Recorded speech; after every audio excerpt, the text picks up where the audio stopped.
ونستعين ونستغفره ونعوذ بالله من شرور أنفسنا ومن سيئات أعمالنا من يهديه الله فلا مضل له ومن يضلل فلا هادي له وأشهد أن لا إله إلا الله وحده لا شريك له وأشهد أن محمدا عبده ورسوله اللهم صل وسلم وبارك عليه وعلى آله وصحبه وسلم. We continue inshallah ta'ala with ayat from Surah Al-Baqarah, and we reached ayah number 89. Ayah 89 from Surah Al-Baqarah. أعوذ بالله من الشيطان الرجيم. ولما جاءهم كتاب من عند الله مصدق لما معهم وكانوا من قبل يستفتحون على الذين كفروا فلما جاءهم ما عرفوا كفروا به فلعنة الله على الكافرين. بئس ما اشتروا به أنفسهم أن يكفروا بما أنزل الله بغيا أن ينزل الله من فضله على من يشاء من عباده فباءوا بغضب على غضب وللكافرين عذاب مهين. These two ayat, 89 and 90, roughly translates, and when there came to them a book from Allah confirming what is with them, although aforetime they had invoked Allah in order to gain victory over those who disbelieved, then when there came to them that which they had recognized, they disbelieved in it. So let the curse of Allah be on the disbelievers. How bad is that for which they have sold their own selves, that they should disbelieve in that which Allah has revealed, grudging that Allah should reveal of His grace to whom He wills of His slaves. So they have drawn on themselves wrath upon wrath, and for the disbelievers there is a disgraceful torment. This ayat again, with the ones before and ones after, this portion of the Surah Al-Baqarah talks about Bani Israel and how Allah subhanahu wa ta'ala bestowed many favors upon them. Many messengers were sent to them, and some of them believed and some of them disbelieved. And it's the way of Allah subhanahu wa ta'ala that every time a messenger is sent, then it's mandatory for the people to follow that messenger. Otherwise, if they disbelieve in the messenger that Allah subhanahu wa ta'ala sent with the same message that the messengers before had been sent with, they disbelieve in one messenger, they disbelieve in all the messengers of Allah, which means they disbelieve in Allah subhanahu wa ta'ala. So this ayat, it's about those who were present in Al-Medina from among Bani Israel, from among the Jews, when they used to go to the people of Al-Medina before the Prophet ﷺ was sent, and they would tell the people, especially when they are defeated in wars and so on, they would tell them that we are waiting for the Prophet, that when he is sent, we will defeat you and kill you like the people of Ad and Thamud and so on. So when the Prophet ﷺ was sent, the people of Al-Ansar, or the people of Al-Medina, they believed, and the people of Bani Israel, they disbelieved, out of the envy that they thought that the messenger will be from among themselves. So when he was sent, والسلام, from other than them, they rejected him. So this ayah number 89, وَلَمَّا جَاءَهُمْ كِتَابٌ مِنْ عِنْدَ اللَّهِ مُصَدِّقٌ لِمَا. When came to them, جَاءَهُمْ, لَمَّا, this refers to a time that when جَاءَهُمْ, جَاءَ means come, جَاءَهُمْ, came to them. When came to them, كِتَابٌ مِنْ عِنْدِ اللَّهِ, a book, kitab is book, مِنْ عِنْدِ اللَّهِ, from Allah subhanahu wa ta'ala. And it shows how is the mercy of Allah subhanahu wa ta'ala. That Allah subhanahu wa ta'ala, the most high, the most rich, He does not need anything of the human beings. But with all of this, Allah subhanahu wa ta'ala, out of His mercy, He brings a book to them. How easy it is for the truth to be close to them. Kitabun min indillahi, a book from Allah subhanahu wa ta'ala. And there is no doubt that when the book is from Allah subhanahu wa ta'ala, then the implication of this, that people should submit themselves, which is here, Kitabun min indillah means the Quran. مصدق لما معهم, مصدق, which means affirms, from as-sidq, from truthfulness, that this book, the Quran, affirms what with them, لما معهم, what's with them, meaning from the previous books, min qabl, from before, the Torah and the Injil. all books from Allah subhanahu wa ta'ala, and this is again a matter of belief, that when we say we believe in all the books that Allah subhanahu wa ta'ala revealed, the Torah on Musa alayhi salam, the Injil on Isa alayhi salam, and Az-Zabur, or Psalms on Dawood alayhi salam, and Suhuf Ibrahim and Musa, and the final book which is Muhaymin, which is encompasses all the books before, and it's overwrite all the books before, which is the Quran. Abrogates any message before, which is the final book to mankind, which is the Quran, with its miraculous language and information in there, and calling people to worship Allah subhanahu wa ta'ala alone.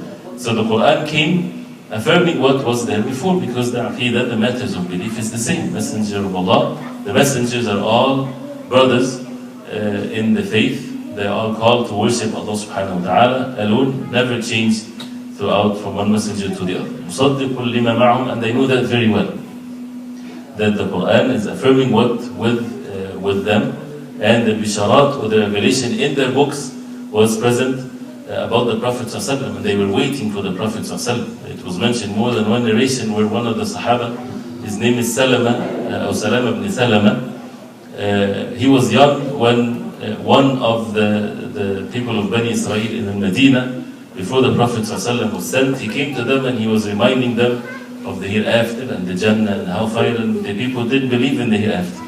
So they told him that there is hereafter and Jannah and hellfire and so on, and he said yes. And they said, what's the evidence of that? He said, one of the evidences, there's a messenger that is about to come, and he pointed from where Mecca is. So they asked him, when would that be? He said, if that boy, Allah would give him life, he will witness him. And soon after, the Prophet ﷺ was sent.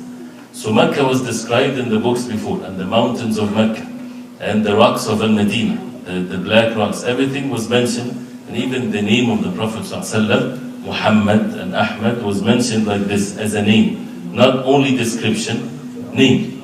And when someone, his name is Ahmad or Mustafa or Ahmad or Muhammad, you don't translate the meaning of the name. You don't introduce yourself to people at work that don't, for example, your name is an Arabic name or whatever language.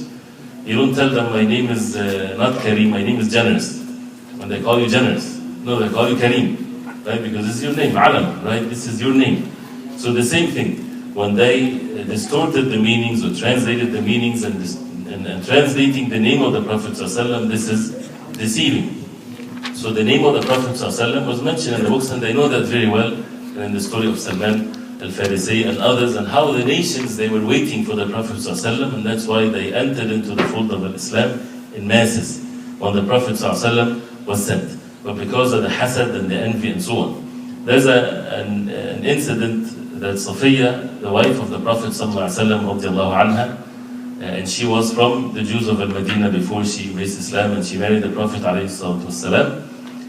She was the daughter of Hayy ibn Akhtab, one of the chiefs of the people of Bani Israel in Al-Madinah. And she said, radiallahu anha, a very interesting hadith, I wish I brought it with me, but she said, what she said, كنت أحب ولدي أبي إليه وإلى عمي أبي ياسر. I used to be the most beloved of the sons and daughters of my father, Hayy ibn Akhtab, and his brother Abi Yasir too. Both of them, they were chiefs of the Jews in Al-Madinah. So she was the most beloved one to both of them. She said, وَلَمْ أَلْقَهُمَا قَطُّ وَمَعَهُمَا وَلَدٌ لَهُمَا إِلَّا أَخَذَنِي دُونَهُ. And that every time she would meet them, both her father and her uncle, and they would have a son to them, a son to her from her father, like her brother, or her cousin from her uncle, unless they would take me and not them, because how much they loved her more than the rest of their children, even her uncle. He loved her more than he loved his own children. He would take her, before he would take his own children. So this is the level of the love that they used to have to her. Then she said, when the Prophet ﷺ came to Al-Madinah, and came to Quba first, the Prophet ﷺ stayed in Quba for a few days. They went out to see the Prophet ﷺ مُغَلِّسَيْنِ, at the time of Fajr time, when it's dark. They went out that morning, or that early, and they came back at the end of the day, after the sun set. she said she saw them, and she saw them coming back كاللين كسلانين ساقطين يمشيان الهوينة, which means they're coming very tired, very lazy, they're almost falling, right? Very tired, walking very slowly, both of them. فهششت لهما. So she came, she was young, and she smiled to them, expecting that they would treat her the same way that they treated her before. فلم يلتفت إلي أحد منهما. None of them looked at me even, because of the gham, because of the sadness that they had, right? Which was a shock to her, because they always, play with her and give her so much attention and so on. So they didn't give her any attention that day. And she heard them. She heard her uncle Abu Yasir saying to her father Huyay ibn Akhtab.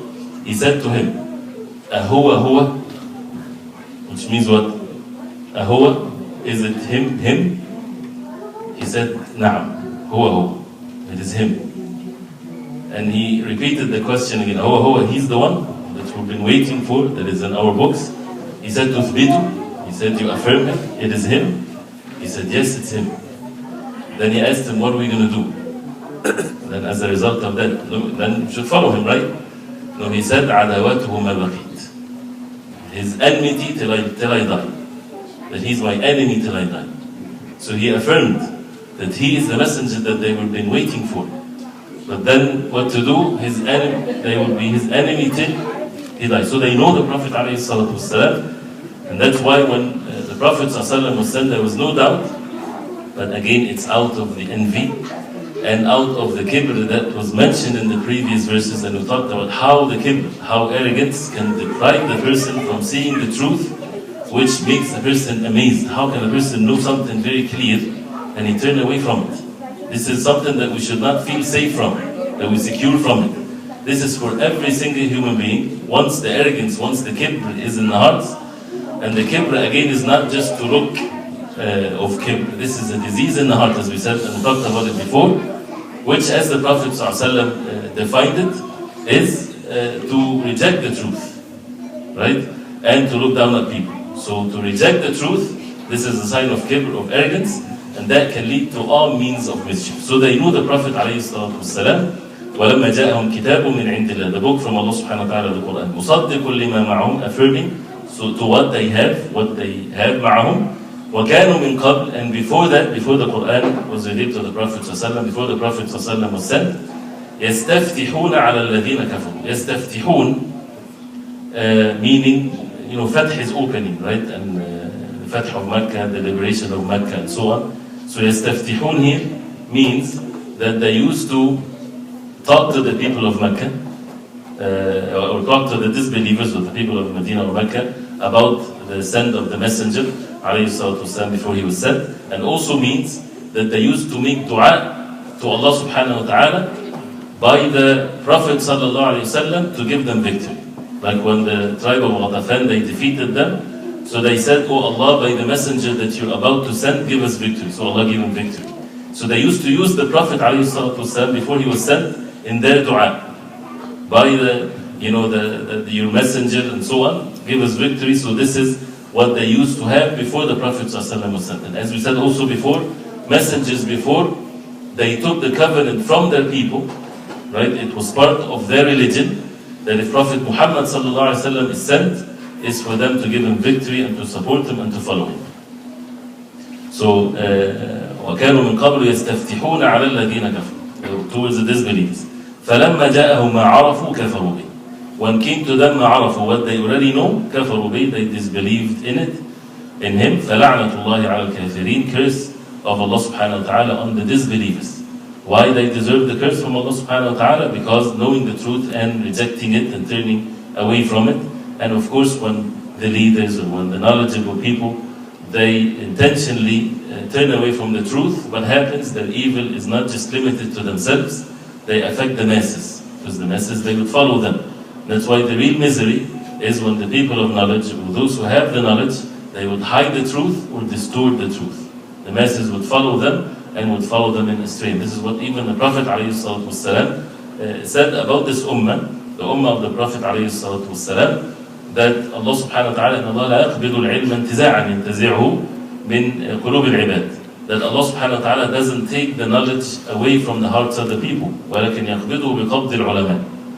But the way the knowledge goes away is by the death of the people of knowledge. فحتى إذا لم يبق عالم اتخذ الناس رؤوسا جهالا فأفتوا بغير علم فضلوا وضلوا.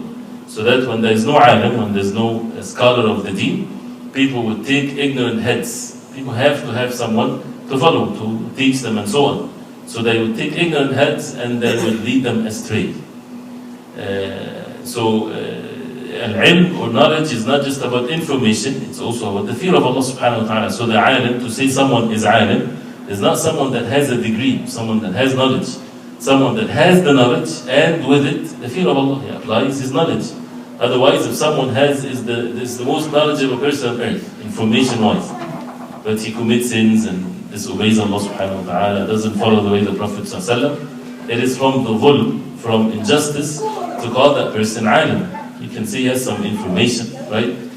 MashaAllah, computers can have more information now than many people can have, just more versions of the book. It's not about just the information, it's about applying it and having the proper understanding of it and having the fear of Allah subhanahu wa ta'ala. And when we read about what the ulama, when they talked about the alim, the one that you seek fatwa from, they put very strict conditions, right? That if you apply this condition, Allah alam how many people would fit, right? And definitely, that's why fatwa, different than if we're asking a question, how to make salah, how to do this and so on. One of which, if the alim, or the one that is in the fatwa, he leaves something that is recommended, which is nothing haram with it whatsoever, but he leaves something recommended, and this is something that is seen. Of course, you're not going to check or to examine, or what do you do at your home, and what is this and what is that, but if it's seen that this alim leaves something not fard or mandatory or commit a sin openly, of course this is an obvious thing, but someone that would leave something intentionally, not one time or so, intentionally leaving something recommended, he is not to be taken the fatwa from. Why? Because he's not like anyone else. He's supposed to be the one that is asked for matters of the religion and people would follow. So it's a very heavy responsibility, and that's why knowing the people of knowledge is very important for us. And if a person doesn't know, then he should bite on the roots of a tree, right? As the Prophet ﷺ said, never do anything without matters of knowledge. So they knew about the Prophet ﷺ, and when they disbelieved in the Prophet ﷺ, Allah subhanahu wa ta'ala cursed them, and the curse is to be away from the mercy of Allah forever. فَلَعْنَةُ عَلَى الْكَافِرِينَ. A person, can he curse others? Cursing what Allah subhanahu wa ta'ala cursed in the Quran, no harm.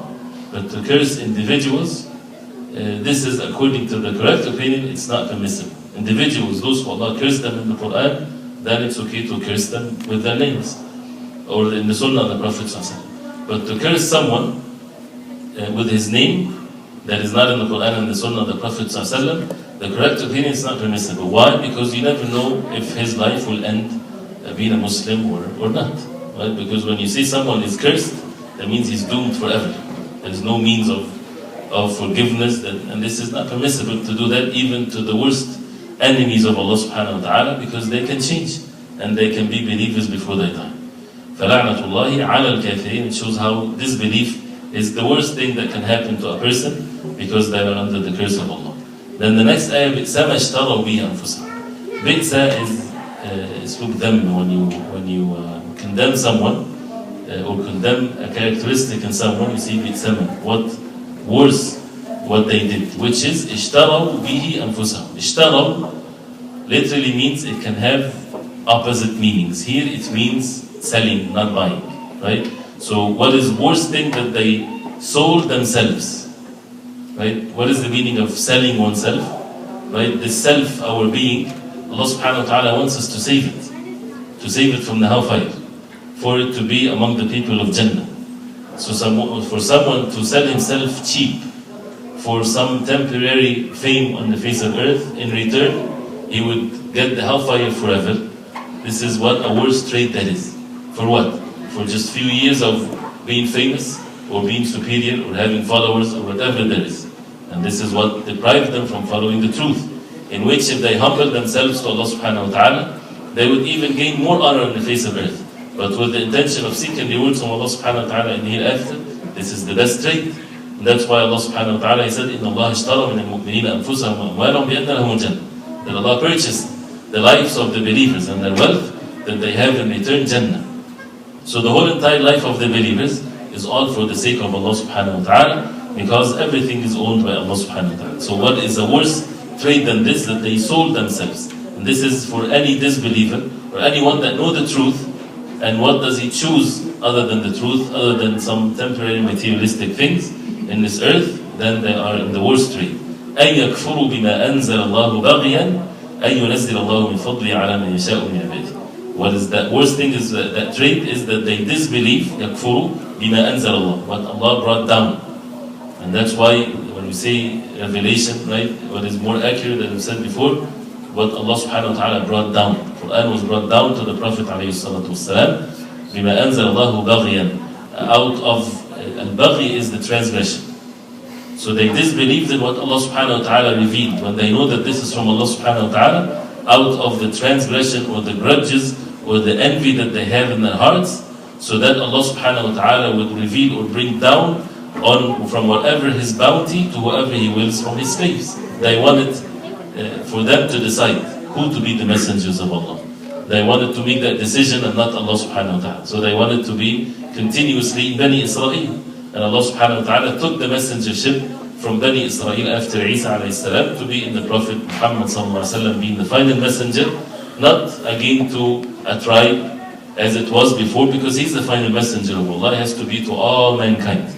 So when people would reach this level of arrogance that they want to dictate wal-'iyadhu billah on Allah subhanahu wa ta'ala what to do and what not to do, or even what to worship and what not to worship, deen is to submit oneself, to be a slave of Allah subhanahu wa ta'ala, to estimate the right way of Allah subhanahu wa ta'ala and His attributes. فَبَاءُوا بِغَضَبٍ عَلَى غَضَبٍ. So they returned back with anger after anger. فَبَاءُوا, which means, and we talked about it before, they returned, meaning that this is what their abode will be. They would never leave that state. غَضَبْ عَلَى غَضَبٍ, anger after anger. It was said the anger from before when they killed the prophets and broke the covenant with Allah subhanahu wa ta'ala and so on. And then the other anger when they disbelieved in the Prophet alayhi salatu wasalam. So they are back into the wrath of Allah subhanahu wa ta'ala, one after another. وَلِلْكَافِرِينَ عَذَابٌ مُهِينٌ. And to the disbelievers a severe torment, but this is a humiliating one. Muhin meaning humiliating torment. Why? As a result of the kibr, the arrogance, as a result of the envy, which is the sign of kibr. Then the punishment is from the same sort of deed.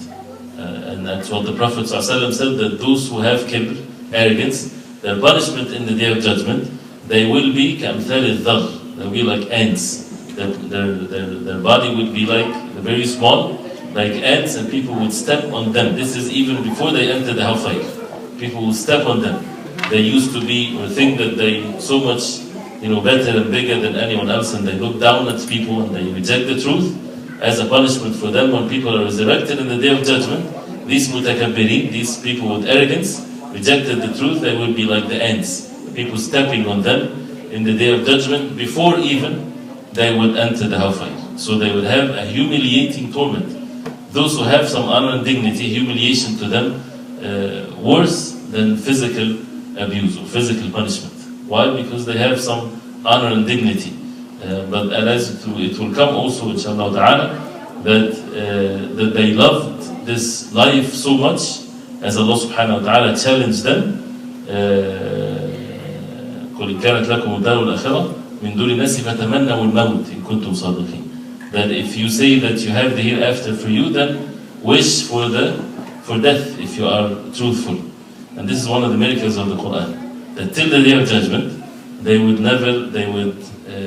run away from death so much that they would choose humiliation than to die. Right? In which you would find the Sahaba radiallahu anhum, when they sacrificed their life for the sake of Allah subhanahu wa ta'ala, and you would never find bravery in the right meanings of it unless you would find the true iman in the heart. Why? Because this whole world means nothing compared to the hereafter, And for a person to choose to be humiliated and to be a coward just to eat and drink, this is definitely such a low life. Why would a person choose such a life of humiliation? But the Muslim is dignified and he has honor and dignity in worshipping Allah subhanahu wa ta'ala. And that's why we should be proud of our deen. And we should not be afraid to show our identity and to be obedient to Allah subhanahu wa ta'ala, but to hide our identity, to choose to be humiliated. And humiliation is not maybe to be slapped on the face. Yes, of course, this is one of the forms of humiliation. But the humiliation is that a person would not be proud of who he is. So he would choose to change his skin, if it's correct to say that, just to be able to eat and drink and to make money and so on. But to be honored and dignified in what a person is, like the same thing with the color of one's skin, like the same thing with one's race. This is not something that a person should be ashamed of. This is what Allah subhanahu wa ta'ala created him with. Right? And it's a foolish thing for human beings to degrade themselves to that level, that a person has nothing to do with his color of his skin, or where he was born, or where he's from, that people would put each other in levels based on this. This is very, even the word unfair is a good word. It's a very degrading, that shows the mentality of the person that has no intelligence whatsoever. There's a problem with one's intelligence. The person thinks this way. If it's based on one's actions, yes, maybe there's something here, right? But to base it on something that a person has no say in it whatsoever, this is definitely a very degrading thing. So when a person has the most valuable thing, which is the deen of Allah subhanahu wa ta'ala, a person should be proud of who he is and to be applying the way the Prophet ﷺ, and to have honor and dignity in this. And this is the real dignity, and the opposite of that is to be humiliated. Imam Sa'di rahimahullah, very briefly, he says, وَلَمَّا جَاءَهُ مِنْ عِنْدِ اللَّهِ عَلَى يَدِ أَفْضَلِ الْخَلْقِ. One came to them from the best of the human beings, the Prophet ﷺ, and the seal of the prophets, the book that has in it all what is in the previous books and more, and more. That means they don't need the previous books anymore. وَقَدْ عَلِمُوا بِهِ, and they know about the Prophet ﷺ. They had the certainty that whenever before the Prophet ﷺ, between them and the mushrikeen and the disbelievers in Jahiliyyah, times of ignorance, hurub or wars, they would seek victory by the Prophet ﷺ, and they would warn them that he is about to come, and we would follow him, and we would defeat you, and so on. And they would fight the disbelievers with him. So when the book came to them, and the Prophet ﷺ, that they know came to them, they disbelieved in him, baghyan, out of transgression, out of envy, that Allah subhanahu wa ta'ala gave this favor to someone else other than them.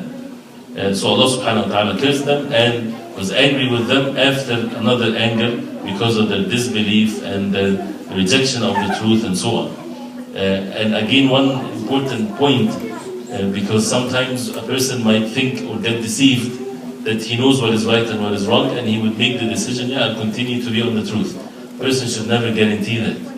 Our bad deeds, one's bad deeds, can make the person deviate from the truth when he doesn't know. The matter is not as easy as we think, right? So sins, staying away from the way of the Prophet ﷺ, not following the way of the Prophet ﷺ, that can lead the person to the same fate, to the same end as they did, if a person would reject the truth, right? And that's one of the ways of Allah subhanahu wa ta'ala on earth, as we talked about it before. Someone get to know something that this is the truth, and he rejected, then the punishment of that, unless he repents to Allah subhanahu wa ta'ala, that he would be led astray. That he would stay away from what was obvious to him that was the truth, things will change. He would change step after another till he become a deviant.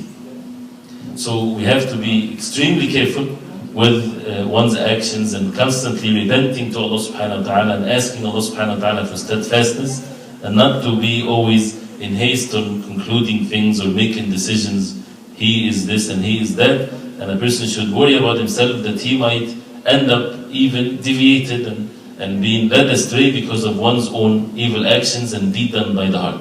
So usually if there's something in the heart that would lead the person to fall into matters of deviation. وَالْكَافِرِينَ عَذَابٌ مُهِينٌ, and to the disbelievers is a severe, painful torment, which is the hellfire, and they would when one of the punishment, or one of the severe punishment to the people of the hellfire, when they see the people of Jannah, and the real pain that they would get, that they missed to be among the people of Jannah when the matter was so easy. If they would just believe in Allah subhanahu wa ta'ala, they will not ask to give all of their wealth or to deprive themselves from any goodness in this life, but they would just ask to worship Allah subhanahu wa ta'ala alone. So what worse situation than this? And what worse trait than this? And that's why the severe pain that they would get as a result of the regret is something that to some, the physical punishment is much easier than the regret that they would have in the Day of Judgment. So this is to even make the punishment more severe. So we ask Allah subhanahu wa ta'ala to keep us steadfast on matters of Iman and to save us from means of deviation. Sallallahu alaihi wa sallam.